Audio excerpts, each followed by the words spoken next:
teman saya ini adalah orang yang mudah untuk menilai orang lain, mudah mempersepsi orang lain. Jadi dia tahu, oh ini karakteristik cewek yang bisa dideketin, ini yang enggak. Ini karakteristik orang supel, ini karakteristik orang yang introvert dan susah untuk didekatin misalnya.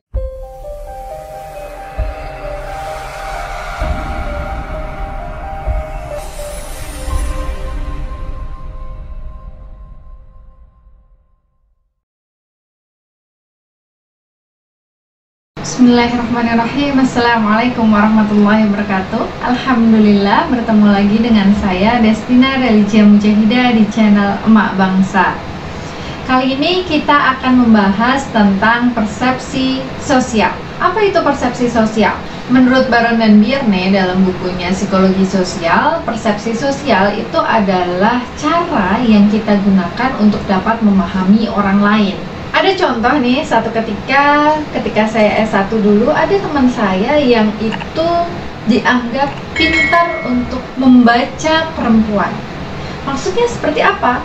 Ya, jadi ketika itu saya punya teman, dia itu gendut, cabi, hitam, tapi orangnya supel, gampang cair ketika ngobrol dengan orang lain. Dan ketika itu dia itu mudah sekali untuk mendekati cewek-cewek gitu ceritanya ya. Jadi banyak sekali cewek-cewek yang bisa klik sama dia. Jadi ketika itu dia mengatakan kepada kami satu geng gitu, dia cowok sendiri kan sama kami teman-teman ceweknya, dia mengatakan, tuh coba lihat cewek itu tuh, dia orangnya tuh karakteristiknya kayak gini kayak gini kayak gini, aku bakalan bisa ngedeketin dia dalam waktu sekian gitu. Kemudian benar saja dong apa yang dia lakukan. Dia bisa ngedeketin cewek itu, PDKT sama cewek itu, dan akhirnya bisa jadian sama cewek itu. Atau ketika dia bertemu dengan orang lain misalnya, ini cewek susah untuk dideketin, dia nggak bisa aku deketin, karakteristik dia susah untuk aku deketin. Dan benar saja ketika dia mencoba untuk mendekati wanita tersebut, susah. Tapi ketika dia mengatakan ini orang gampang untuk dideketin, ternyata bisa dideketin, bisa PDKT dan akhirnya pacaran. Nah, di sini bukan perkara cewek itu mudah dideketin atau cewek itu gampangan atau enggak, tapi permasalahannya di sini lebih kepada si cowok ini, teman saya ini adalah orang yang mudah untuk menilai orang lain, mudah mempersepsi orang lain. Jadi dia tahu, oh ini karakteristik cewek yang bisa dideketin, ini yang enggak. Ini karakteristik orang supel, ini karakteristik orang yang introvert dan susah untuk didekatin misalnya. Itu kita pelajari saat ini teman-teman, yaitu di persepsi sosial. Nah, persepsi itu sebenarnya dimulai dari mana toh? Persepsi itu dimulai dari panca indera. Panca indera kita ada 5, ada mata, telinga, hidung, pengecap, dan peraba. Kan? Ada 5 itu yang akan mempermudah kita untuk mempersepsi sesuatu, apapun itu. Tidak hanya mempersepsi orang lain, tetapi juga mempersepsi benda mati pun juga bisa kita persepsi gitu. Jadi awal mulanya itu adalah pada panca indera. Dan ketika kita sudah melihat, mendengar, merasakan, mencium, meraba, itu akan diproses di otak kita teman-teman, akan diproses, oh ini tuh rasanya seperti ini nih.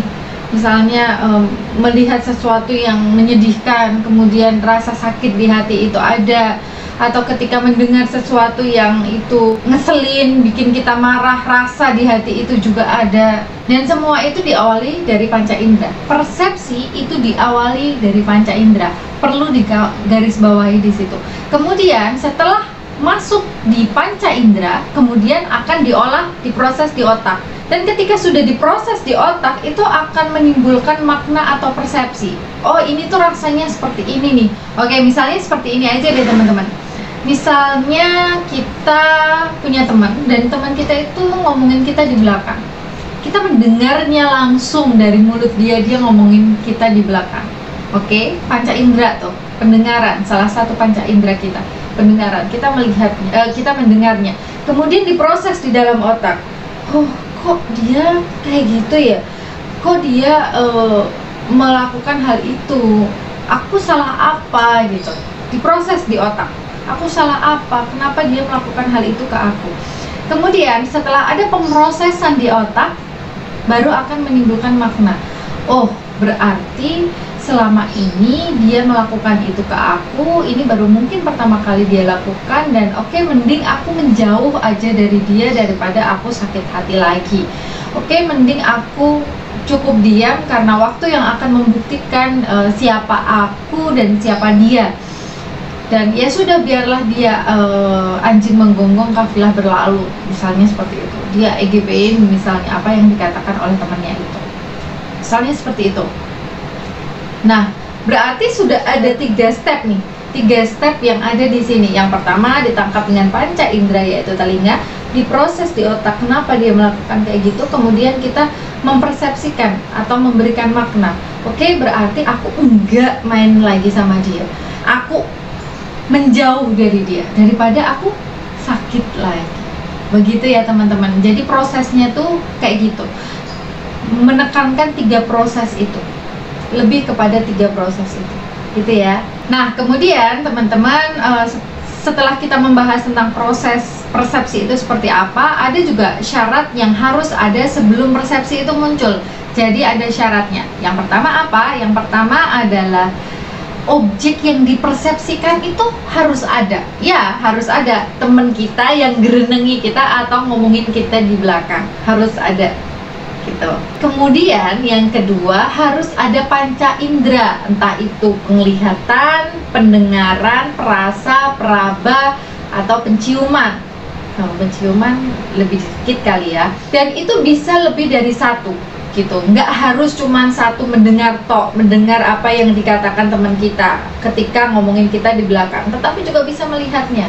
Jadi nggak cuma 1 panca indera, tetapi cukup walau hanya dengan 1 panca indera, bisa lebih dari 1 panca indera, begitu ya.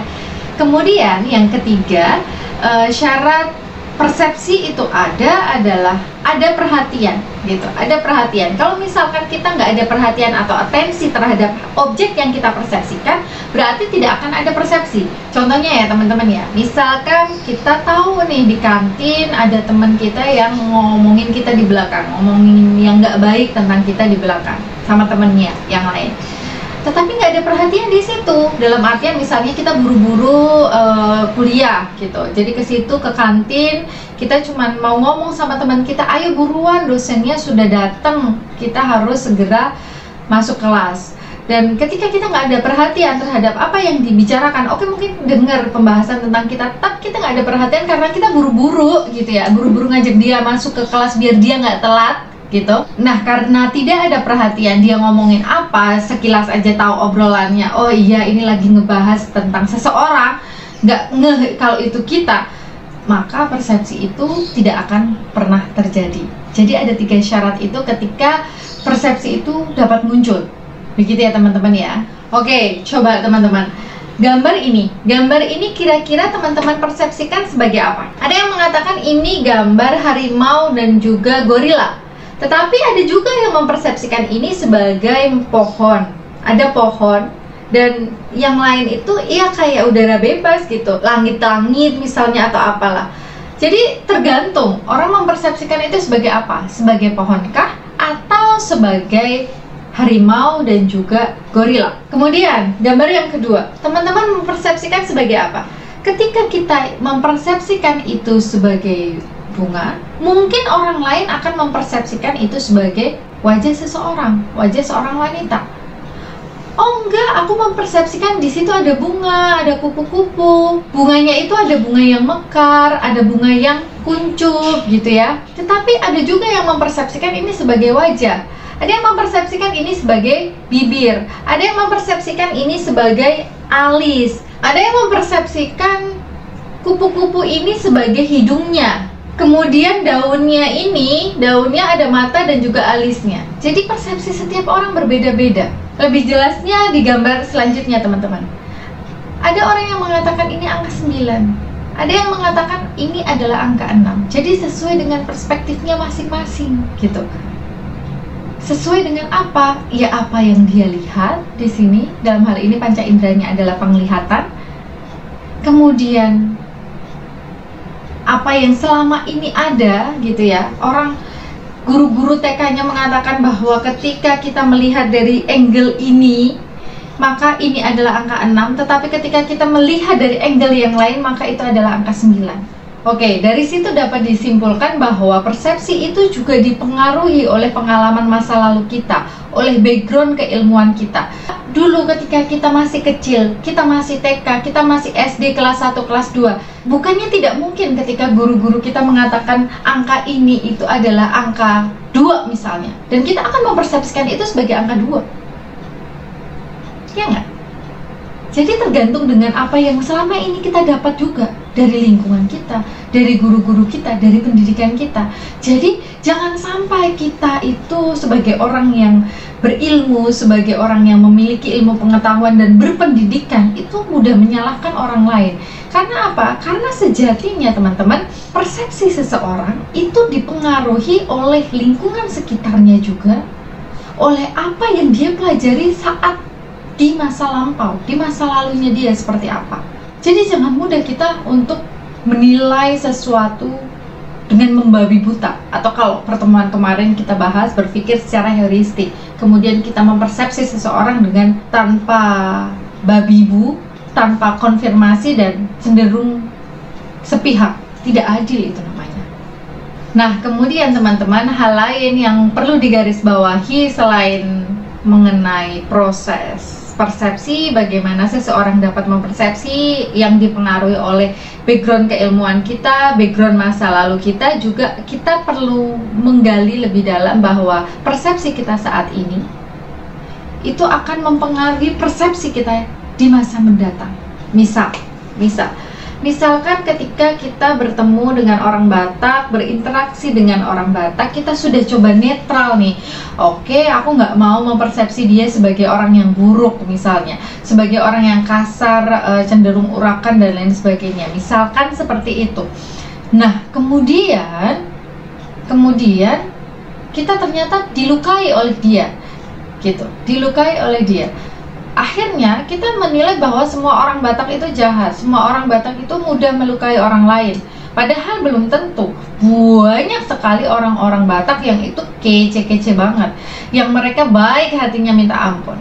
Yang salah itu personnya, bukan etnisnya, bukan sukunya, bukan agamanya, bukan budayanya, bukan kewarganegaraannya, teman-teman. Kita sering gitu ya salah menilai seseorang hanya dengan status sosialnya dia seperti apa. Status sosial itu nggak harus ekonomi loh ya, tetapi background agama, pendidikan, kemudian ras, itu juga termasuk status sosial. Dan akhirnya membuat apa? Akhirnya membuat kita itu trauma gitu, trauma untuk berinteraksi dengan orang lain, karena awalnya kita sudah mempersepsikan bahwa orang Batak itu jahat, orang Batak itu nggak baik. Akhirnya ketika kita bertemu dengan orang Batak, kita akan recalling memori kita dulu, mempersepsikan apa yang kita dapat dahulu. Oh, kita dapat ketika itu orang Batak itu nggak baik.